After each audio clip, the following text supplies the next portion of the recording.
Hey, this is John Lee Dumas, the founder and host of Entrepreneurs on Fire. And if you're wanting to learn how to embrace change and navigate through disruption as a leader, then listen to the Leadership is Changing podcast with my good friend, Dennis Giannoutsas. He's prepared to ignite. Welcome to Leadership is Changing. Each week, we and our guests provide information and insights through exploring leading change. This is taking your leadership to another level by finding the balance between executive excellence and personal well-being through stories that inspire real change. It's time to adapt in our fast-moving world when leadership is changing with your host, Dennis Giannoutsas. Hey there, listeners. Well, welcome to 2025. I want to say thank you for tuning in to the Leadership is Changing podcast. But as we step into a brand new year, I want to take a moment to reflect on the incredible journey we've had in 2024. Over the past year, I've been privileged to feature some amazing guests on this podcast, leaders, change makers, and innovators who shared their wisdom, experiences, and insights. And together we've explored what it means to lead in today's ever-changing world. Over the next month, we're going to bring you some of these highlights. And in the Highlights 2024 episodes, we're bringing you some of the most impactful moments and key takeaways from 2024. Now, these highlights capture the essence of what this podcast is all about, helping leaders like you thrive in times of change and complexity. Now, whether it's tips on being courageous, thinking outside the box, adapting, or navigating transitions to higher levels of leadership, these snippets are sure to inspire and energize you for the year ahead. And of course, these highlights are just the tip of the iceberg. If something resonates with you, I encourage you to go and check out the full interviews from 2024 to dive deeper into the incredible conversations we've had. So let's get into it. Here are the highlights from 2024 on the Leadership is Changing podcast. Yeah, of course. Personally, I'm a dad of 3 tweens. I love to ski and I love to pickleball and aficionado. So I'm excited about that. Professionally, I've been in marketing for now about 22 years. So I started out on the corporate side and got my MBA in marketing, kind of went the traditional route. And then about 8 years ago, I decided to leave the corporate world and start in as an entrepreneur. Started a new business and we started BearFox Marketing. And what BearFox Marketing does is we work a lot with small and mid-sized businesses, so SMBs, and we help them to profitably scale their growth. So my background is all about performance marketing and helping companies to grow. Excellent. And I've got a few questions here. One is the name BearFox Marketing. Where did that come from? That's a good question. Yeah. So my business partner, his name is actually Bear Newman. And then when we were trying to think of a company name to put together, we were just putting in it. And I thought, well, Bear. And when I was a kid, I don't know that there was an organization through the YMCA called Indian Guides. And all of us had your own little name. And so mine was Climbing Fox. And so I was like, BearFox, there we go. So that's kind of what originated with BearFox. Yeah, awesome. Yeah, very cool. That's a great way of actually coming up with that. Now, something I actually ask leaders that I work with who are running their own organizations, all sorts of different sizes, but they worked for a large corporate before, and then they went into their own business and transitioned into that. What was that? I know it was 8 years ago, but what was the transition like for you from going from that corporate world where sometimes it could be a little bit comfortable, even though you're working your butt off and things like that, but then transitioning into your own business? Scary, right? Definitely scary because you have the comfort, the stability, all of that history and all the experience that you gained, all the connections on the corporate side. I remember when I left, the president of the company I was working for, he said, boy, you must really, really want to stay here locally if you're doing that. Because he thought I was nuts because you're on a kind of a very predictable career path on where things are going to go. And then you jump right out into the wild blue open and a lot of uncertainty, right? And I think what I've seen over the last 8 years is you get the highest of highs, the lowest of lows. You feel it much more deeply than you did when you were on the corporate side. But I can't say that I'd want to go back now that I've done both. And I wouldn't say that I'm a true entrepreneur in the sense. I'm a little bit more risk averse than maybe a true entrepreneur would be. but I really enjoy building my own thing as well. Mm-hmm. So if I came along to you today and said, okay, we're offering you a multi-million-dollar deal to come and work for us again as an employee, you wouldn't look at it? Of course I would. Of course. That's good. I'm glad you're being honest there, because I think really where I'm going with that one, listeners, is that at times you just need to evaluate what's right at the time for you, for the family, organization, the opportunity and things like that. So sometimes, but I totally agree with you, Glenn, that, Mhm.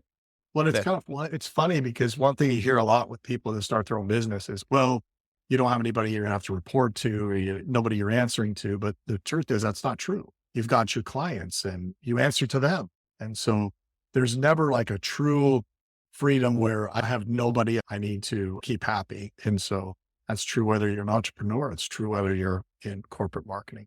yeah, you're right. And then, there's also the bank at the beginning. They're also there looking at you. There's all sorts. You may have a spouse, a partner. There's always, there's someone there to sort of help you stay accountable to things too. And you want to make sure you deliver really well for those clients, which is really important.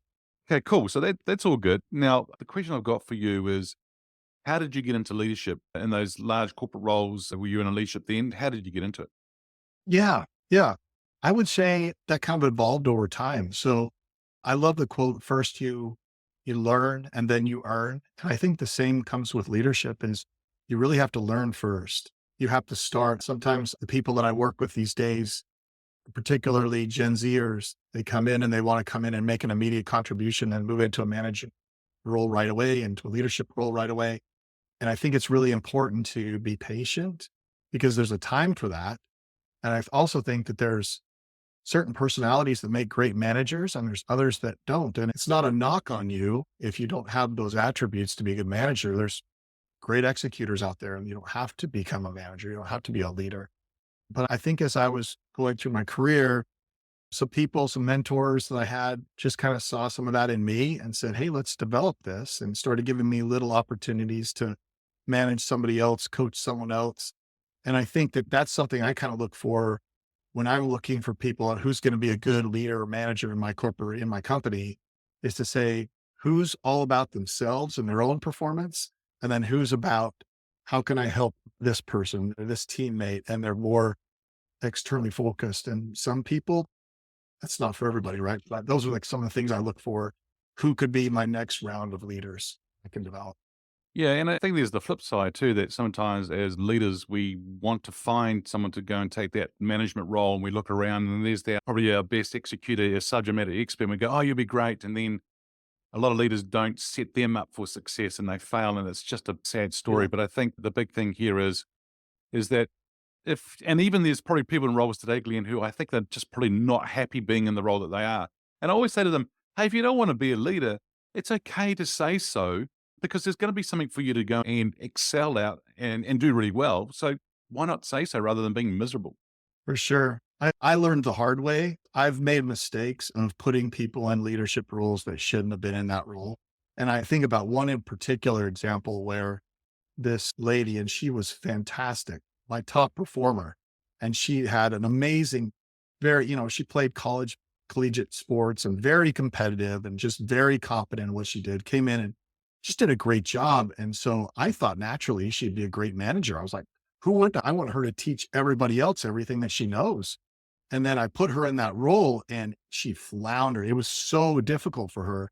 And then after about 6 months, we kind of had a discussion and she was just like, I'm way out of my element here. I need to back up. And it was difficult for her because she was so competitive, but she recognized that that was not a role for her. And good on her for recognizing that and Yeah. do so. I had a leader that I gave an opportunity to go into a role as well because they were wanting it. Sometimes people are wanting something, but as you said before, sometimes they're not ready or the patience. But, he's talked really well to like they wanted the role. So we put him into the role and cry just about every single day, don't like it, things like that, and really, really interesting to see. So I think sometimes they want it, but when they get given it, they A, are not ready for it, or B, it's a little bit harder than they actually thought it was. Yeah. Yeah, for sure. And sometimes I think in their mind, they think that's the natural progression of my career is to move from this into a management to a leadership role. Yeah. And if I'm not doing that, I'm not advancing my career. And so I think as a leader, that I have is to say, hey, how can I give people opportunities to develop and advance, even if it doesn't include that leadership or management track, right? Mm. And that's okay. I think that you can do that. You might have to be a little bit more creative, but you can do it. Yeah, so I got started in data in kind of an interesting way. My parents were from Iowa, and so my dad's a very simple farm boy from Iowa. And as a father, he was going to teach me two things, and that was character and hard work. And so I never had a summer break or a spring break or a Christmas break. In school, he used those breaks as what he liked to call character building opportunities, which meant getting me some job that was going to teach me to work hard and were never any fun. But so I really hated him for that then, but of course it served me well. And so I'm studying finance at Auburn University, and I Christmas break was approaching, and so I just begged and pleaded with my dad to get me some semblance of a white collar job that wouldn't be so awful for Christmas break. And he was a commercial real estate developer. So he got me a job with a local construction company who, of course, only hired me because they were hoping that would get more construction jobs from my dad's company. But the first day on the job, they gave me a bunch of spreadsheets to do, which I finished in one day. And so they decided I belonged in the IT department, and they asked me to start building some financial reporting databases for them. And by the end of Christmas break, they offered me a full-time job. And I wanted to go back and finish my degree, but I was like, this is a great opportunity. So I convinced Auburn University's finance department that this was an internship, and they agreed to give me full semester's credit hours for the work I was doing. So I had effectively flipped the script, and I was now getting paid to go to college. And so that was an awesome experience. And what started out as my dad's character building experiences ultimately ended up laying the whole foundation for my career in data and in technology. And that character building scenario whereby you're going from school holidays and always doing something, we were like that too. So we grew up in the coffee industry, cafes and things like that. And after school holidays, weekends, we were in the shop working and things like that. But you know what? As you said, I think it sets you up beautifully for the future. And it taught us Yes. about work ethic. It taught us about how you can work for things and move things along in your life and your career, which is great learning as well. So that's all good. Now, the other thing too I wanted to ask you here is you've also tell us more about what other things you may have done in your life as well, because you've got this organization. Has there been anything else that you may have done too? Yeah. So that first experience, I've started 9 all data centered companies since then. So all of my businesses have been focused on data, and to varying degrees, we've tried foraying into UI development at various times, and that has not always gone so well. And so you learn from your mistakes, and you learn where your gifts are and where your talents are. And so in this latest company, we just really focused on what me and my team that have been with me for over 12 years now are really good at, which is data in the back end, data warehouses, data integrations, APIs, all those things, which is why we named the company the Data Group. And it keeps us solely focused on what we're really good and gifted at, which is the back end and the data platforms, the data integrations and REST APIs and all the things that involve data. And have you put a lot of that into a book? Yeah. So writing a book called Data Driven Leader right now that'll come out in the spring, and very excited about that. My first book. It's a lot of work. It's really challenging, but it's a lot of fun. Excellent. And what's that going to be about? Of course, data and using that data to lead is possibly what you're going to be. Is it going to be about? Yeah. So one thing that I just find interesting is so many CEOs, as soon as you start talking about data or technology, they go, oh, I don't understand any of that. Like, you talk to my CTO, talk to my IT team.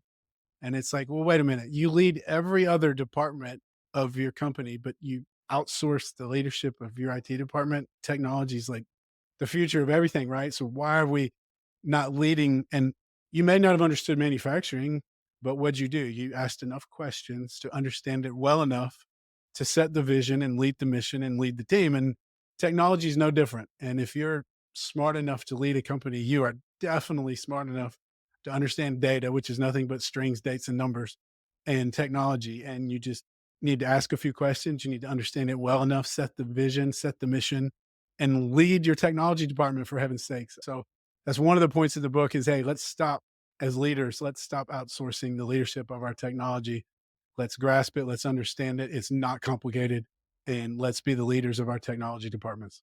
It's actually a very good point, because I think there is a lot of leaders out there today who don't actually understand the data, depending on where you come from, I suppose is the way to say it. But I think they don't understand it. And you're right. It's them not actually asking those right questions. Knowing that data, how impactful can it be for a leader, for an organization, for a business, if they really do understand their data? What can they do with things? Yeah, I think that is the future of everything. It's the future. Right now, we're in this new shiny object. It's called AI, right? And everybody's so enamored with AI. So I think it's what I talk about in the book is this is the perfect time for leaders to really lead. And the way you really lead is you say, hey, wait a minute. Let's not go with the popular movement. Let's not go with the grain here. Let's go against the grain. And let's say, hey, this is this shiny object everybody's enamored with. But we have these new, really game-changing technologies in the data warehousing space and these cloud-based data warehouses and Snowflake and Firebolt and Yellowbrick, to name a few. And we've never had this capability in data warehousing. So it's the perfect time to say, hey, let's focus on our data and let's get our data in order and let's build a one version of the truth data warehouse in one of these groundbreaking cloud-based technologies. And then we've laid the foundation to finally truly become a data-driven organization. And we've laid the foundation for future AI initiatives because AI runs on data. And so if your data is garbage and you're feeding garbage into your AI machines, we all know what you're going to get. So lay the foundation, build your one version of the truth data warehouse, become a data-driven leader, transform your company into a data-driven organization. And now you've laid the foundation as AI matures to take advantage of that with good, solid data. Thank you for listening to this episode of Leadership is Changing with your host, Dennis Giannoutsas. Each week, we and our guests provide information and insights through exploring leading change, inspiring executives and leaders to adapt and lead a bigger game in a fast-moving world.